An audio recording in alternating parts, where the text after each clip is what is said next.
Leaders across Erie County are laying out a new plan to eliminate the threat of lead poisoning. The Community Foundation for Greater Buffalo released a first-of-its-kind report this afternoon. It found more than 80% of the properties where children are poisoned are rental properties. That's why the group says these rentals should be required to pass a paint inspection, among other recommendations.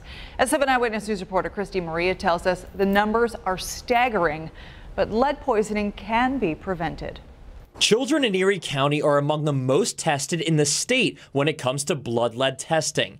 But a new report says the number of children with lead in their blood in Erie County is still 10% higher than the state average. The reason? More than 90% of homes in Buffalo were built before 1980.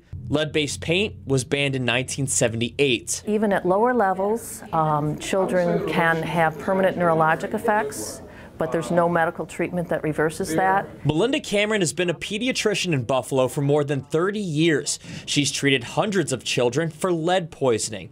She says while lead poisoning becomes obvious when a child has been seriously exposed, even small amounts can cause serious damage. Basically learning disabilities, neurologic impairment. It wouldn't necessarily be things that you would notice, but decrease in IQ points, impulsivity. It's also even been linked to juvenile delinquency and encounters with the law.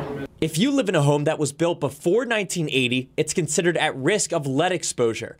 But you can quickly check your home for traces of lead by picking up this instant lead test kit from any hardware store. The biggest culprit seems to be around windows. Michael Lamone has worked at Ace Hardware on Summer Street for 2 years and had to check his new house for lead when he moved in. This test, which costs just $12, lets you scrub suspicious surfaces for traces of lead. The scrub drips a liquid that won't stain your wall, but will turn red if it picks up any lead. If you find any, you should contact your county's health department. Kristy Maria, 7 Eyewitness News.